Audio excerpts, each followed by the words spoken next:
Are you living your life by design or by default? 98% of people are living by default. And in this video, I'm going to share with you a simple model. I'm going to show my screen in a second and show you how to start living your life based on the future that you want rather than based on the present or past that you've had.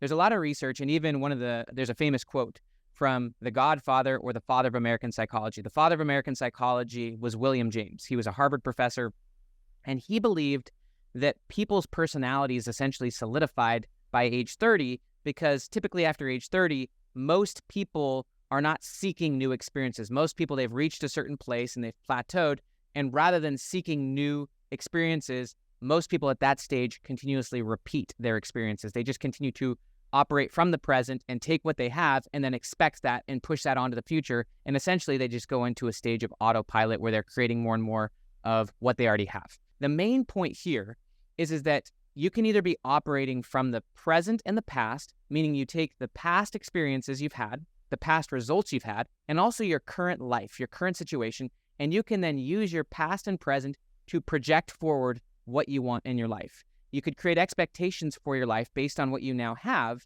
and if you do that, then your goals or your desires for the future are going to be very linear. What I mean by linear, you're not going to go for something radically different from what you now have. It's just going to be linear. It's going to be like one step forward. It's going to be very, very like sequential. It's not going to be massive. You're just going to be taking like very minor adjustments. And so you could look at your goals and ask yourself, are these goals coming from my past and present, meaning I'm taking my current life and I'm just taking that as the default and moving that forward and just making a few tweaks?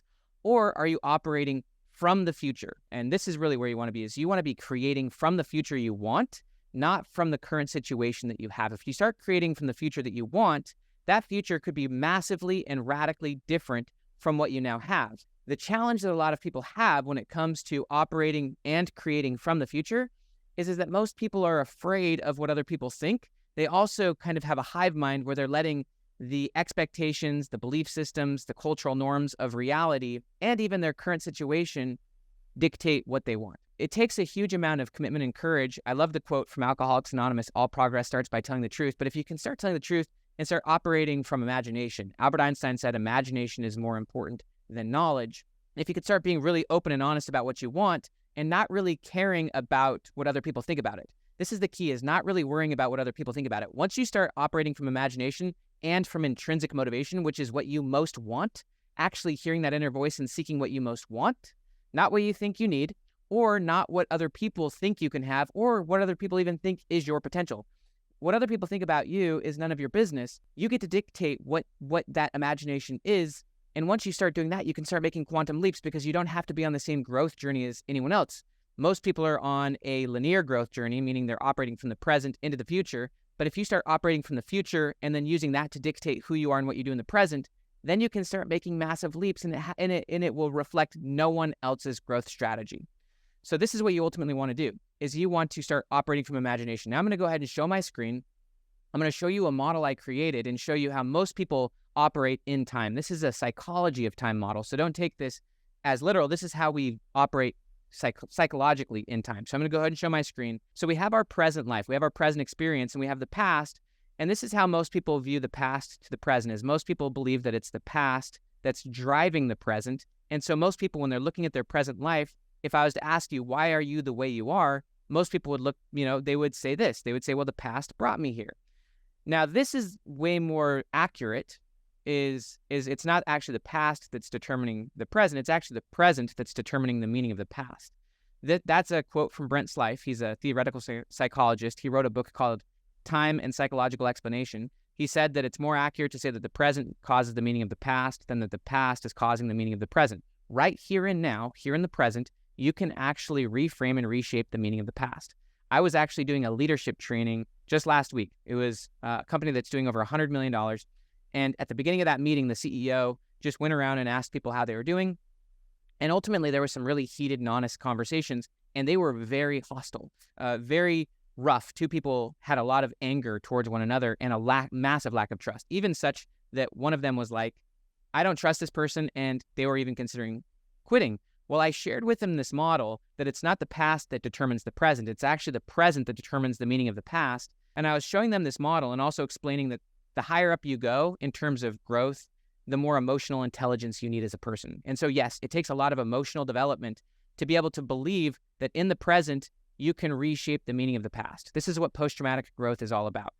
And so rather than letting the present be shaped by the past, you actually want the past to be shaped by a higher evolving present. That as you grow in the present, you can go back to the past and you can take any experience and you can reframe it for your benefit. This is becoming anti-fragile. This is where everything that happens to you actually happens for you, and that you have control. You have agency. You have an internal locus of control, that in the present, you're constantly reshaping the meaning of the past so that it happened for you, not to you. So back to the main point that most people, they take the past and the present and they use that to determine what they're going for in the future. So as an example, let's just say that you've never made more than 50 grand. Chances are, if that's your situation, I'm talking 50 grand a year, chances are you're not going to start pursuing a goal that is 5 million.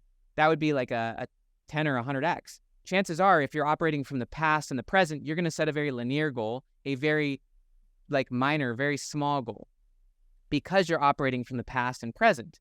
So just as most people are operating from the past to the present, similarly, most people take the present and they push that into the future. So most people take their present circumstances, their present life, their present identity, and then they use that to create the future. They use that to determine what their future can be and also what it's going to look like.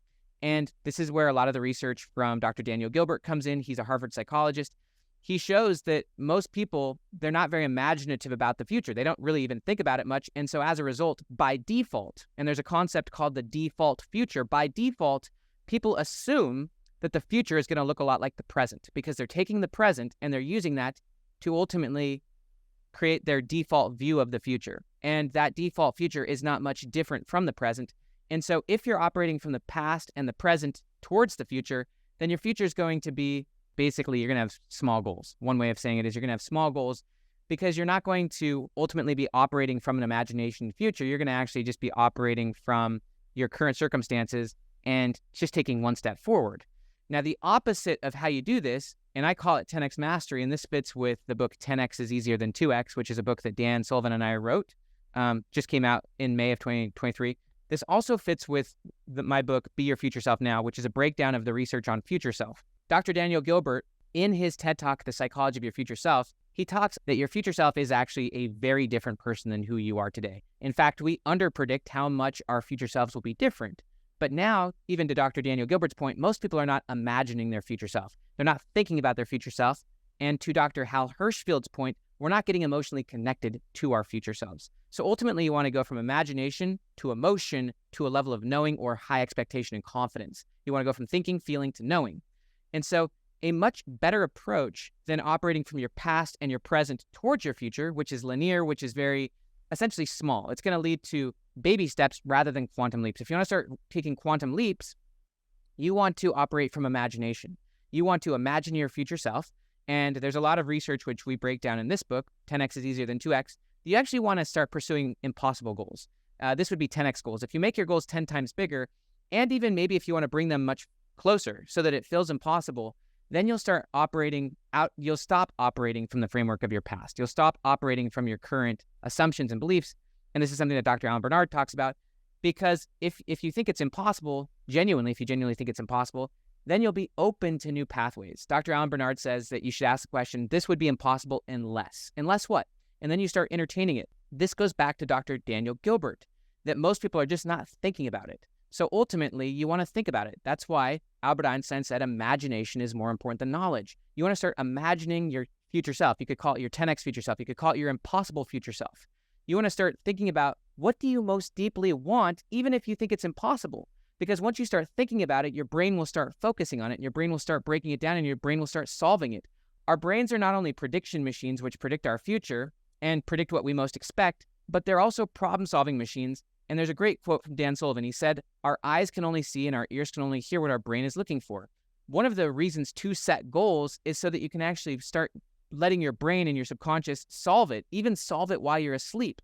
This is why Thomas Edison said, never go to bed without a request to your subconscious, because your brain can actually solve things at the conscious and unconscious level if you actually think about it. But you have to actually think about it. So back to the core point here. rather than operating from the past and the present towards the future, which would lead to very small goals, you want to operate from a seemingly impossible future, an imagined future, and let that be the determining factor of what you want to do. You always want to be creating from the future, not from the present. Rather than having the present drive the future, you want the seemingly impossible and imagined future to drive your present. And if you do that, then guess what's going to happen in your present? This is another quote from Dan Sullivan. He said that the only way to make your present better is by making your future bigger. And so when you actually start operating from your future in the present, then guess what's going to happen? Your present is going to look dramatically different from your past. And back to the idea of imagination is more important than knowledge. You can actually set very seemingly impossible futures, and you don't have to get emotionally awkward about those futures. You can be at a place of acceptance, allowing, unattachment, but you can let the imagined future be the driver of who you are and what you do in the present. And when you do that, then you can make quantum leaps. You can also redirect your life because back to the idea of default future, we're all actually being driven by the future that we most see for ourselves. This is one of the big insights in positive psychology. There's actually a concept called prospection. There's a whole book on this by Martin Seligman and Roy Baumeister, and it's called Homo Prospectus. This is one of the big insights in psychology is that as people, we're actually being driven by the future that we most see and most expect, the future that our brain is most predicting. But you can change that future by imagination, by thinking, by getting to the place of imagining that different future, breaking it down, and then starting to build expectancy towards that future. You can start to build confidence towards that future. So you always want to create from the future. You don't want to create from the past or the present. You want to create your life and what you're doing and even who you're being and what you do today, what you do tomorrow, what you do for the rest of the year. You want to create that from the future, from a seemingly impossible 10x future, because then that's going to get you out of operating from the past. And when you do that, then your goals can be absurdly, ridiculously different from anything you've ever done. You don't have to just say, well, here's where I'm at now, so therefore I'll just go for a little bit more of this. That's what we call 2x thinking in this book. You don't want to be 2x thinking, you want to be 10x thinking. And one of the massive benefits of operating from the future, from the seemingly imagined future, and letting the future and your future self dictate who you are and what you do in the present, which is really what being your future self now is all about. Once you start doing that, first off, you become a lot more psychologically flexible. You become a lot less rigid, but also you become a lot more willing to just directly go at what you want, which is really what psychologists call deliberate practice. Deliberate practice is operating towards and practicing towards the future that you most commit to. That's the whole idea here, is you want to always be operating from the future and you want to be creating from the future. Don't create from the present, especially don't create from the past. Create from the future and let the future, even an impossible future, dictate who you are and what you do in the present. And when you do that, boom, you can make quantum leaps. You can go for the impossible. You can actually create results, experiences that are fundamentally different from your current circumstances. And you can start orienting your life and your direction towards that way rather than just basically being on autopilot and creating more and more of the same. I'm Dr. Benjamin Hardy. I hope you enjoyed this. If you haven't done it yet, please grab 10X is Easier Than 2X, my new book with Dan Sullivan, and also grab the paperback, brand new paperback of Be Your Future Self Now. Have a great day.